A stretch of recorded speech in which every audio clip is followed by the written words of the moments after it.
के हर नागरिक से अपील है, जहां संभव हो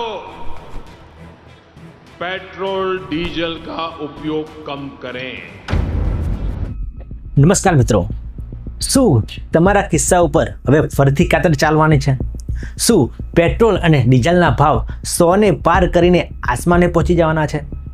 સરકાર કેમ અપીલ કરી રહી છે કે અત્યારે પેટ્રોલ અને ડીઝલ છે એ સાચવીને વાપરો, વિદેશની મુસાફરી ન કરો અને સરકારી વાહનોનો ઉપયોગ કરો?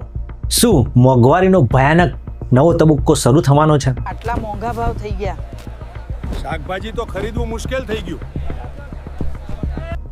કે ફરીથી લોકડાઉન જેવી સ્થિતિ આવવાની છે? મિત્રો, અત્યારે કેમ આવું થઈ રહ્યું છે, ચાલો એ સમજીએ। कच्चे तेल की कीमतें आसमान छू रही हैं। दुनिया के सारे बड़े बड़े देशों ने पेट्रोल डीजल के दाम बढ़ा दिए हैं। आने वाले दिनों में एलपीजी सिलेंडर, पेट्रोल और डीजल की कीमतों में बढ़ोतरी की संभावना जताई जा रही है। ये देशवासियों से पेट्रोल और डीजल का सोच समझकर इस्तेमाल करने की अपील की है। क्या आने वाले दिनों में पेट्रोल और डीजल के रेट बढ़ने जा रहे हैं? The price of a barrel of crude trading higher. મિત્રો, અત્યારે જે વાતો ચાલી રહી છે, જે રીતે સમાચાર આવી રહ્યા છે એ પ્રમાણે આંતરરાષ્ટ્રીય બજારમાં જે ક્રૂડ ઓઇલ હોય છે એનો ભાવ સતત વધી રહ્યો છે।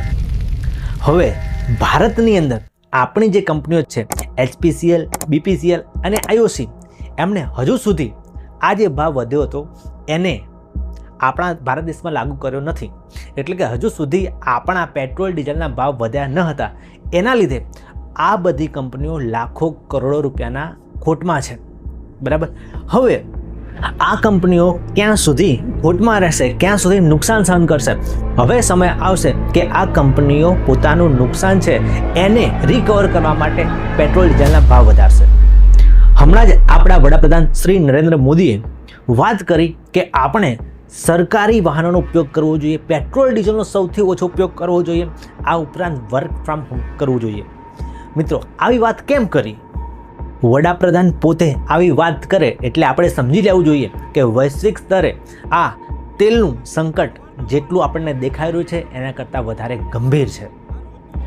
તમે જાણો છો કે ઈરાન અને અમેરિકા ઇઝરાયલ વચ્ચે સતત યુદ્ધ ચાલી રહ્યું છે, તેના કારણે પણ ક્રૂડ ઓઇલના ભાવ વધતા જાય છે। આ ઉપરાંત એના પુરવઠાની પણ અછત સર્જાઈ રહી છે।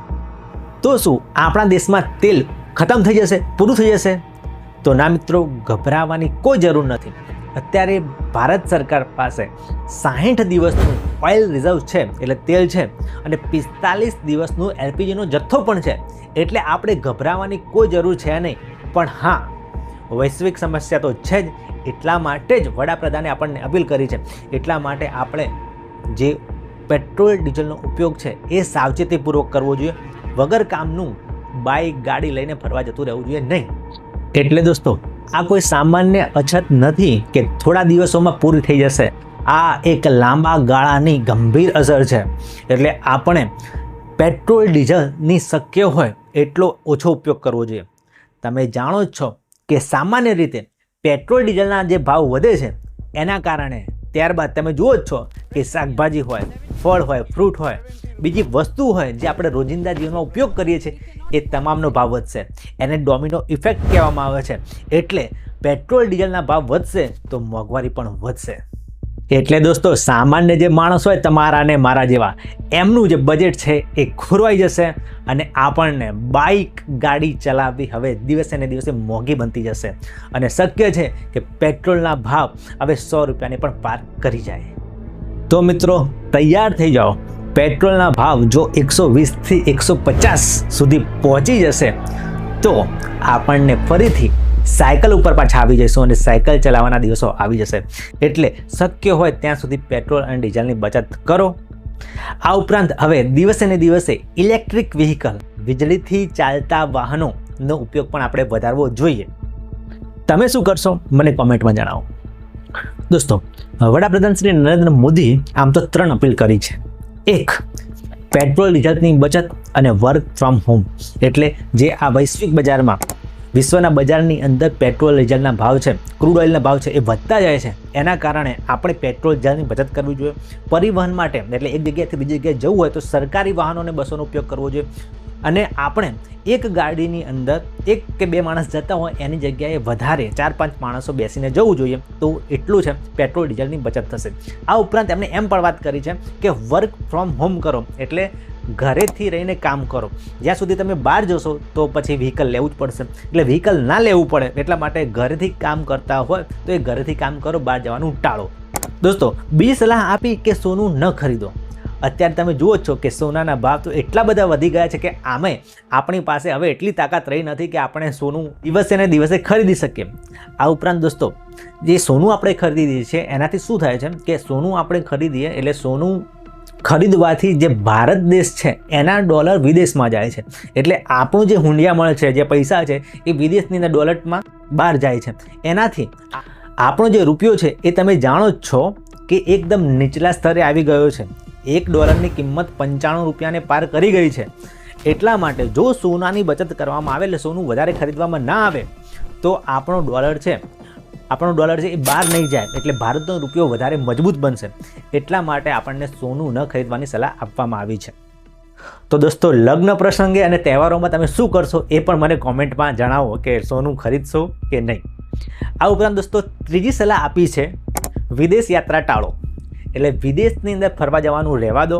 કારણ કે વિદેશમાં તમે જશો એટલે ત્યાં જઈને ખર્ચો થશે, એમાં પણ જે ડોલર છે એમાં તમે ખર્ચો કરશો વિદેશમાં જશો એટલે એનાથી ભારત દેશનો રૂપિયો છે એ વધારે ને વધારે નીચલા સ્તરે જશે. એટલે મિત્રો, હવે જનતા ઉપર એક આશા છે કે ભાઈ જનતા, આપણે ભારત દેશની પબ્લિક આપણા દેશને બચાવવા માટે, આપણા દેશનો રૂપિયો મજબૂત કરવા માટે હવે આપણે પગલાં લેવા પડશે.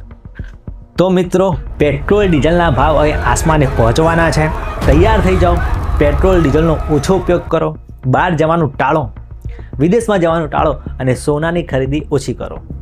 મિત્રો, હવે એવું સંકટ આવવા જઈ રહ્યું છે જેનાથી આપણે જે લોકડાઉનની પરિસ્થિતિ જોઈ હતી એના કરતાં પણ ગંભીર પરિસ્થિતિ ઉત્પન્ન થઈ શકે છે. જો એવું ન થવા દેવું હોય તો આપણે સાવચેત થઈ જવું પડશે. આપણે કરકસર કરવાનું શરૂ કરી દેવું પડશે. ઇલેક્ટ્રોનિક વાહનોનો ઉપયોગ શરૂ કરવો પડશે. આ ઉપરાંત સાયકલ પણ આપણે ખરીદી લેવી પડશે. હવે સાયકલના પણ ભાવ વધવાના છે. તો મિત્રો, હવે પેટ્રોલ ડીઝલની બચત કરવા માટે શું તમે હવે સાયકલ કે બસનો ઉપયોગ કરશો? મને કોમેન્ટમાં જણાવો. શું તમે સોનું ખરીદશો કે નહીં એ પણ મને કોમેન્ટમાં જણાવો. તો મિત્રો, આ વિડીયો તમને કેવો લાગ્યો એ ચોક્કસથી જણાવજો. આ વિડીયોને લાઇક કરી દો, શેર કરી દો, સબસ્ક્રાઇબ કરી દો મારી ચેનલને. હવે મળીશું બીજા કોઈ વિડીયોમાં. ત્યાં સુધી આવજો. જય ભારત, જય હિન્દ.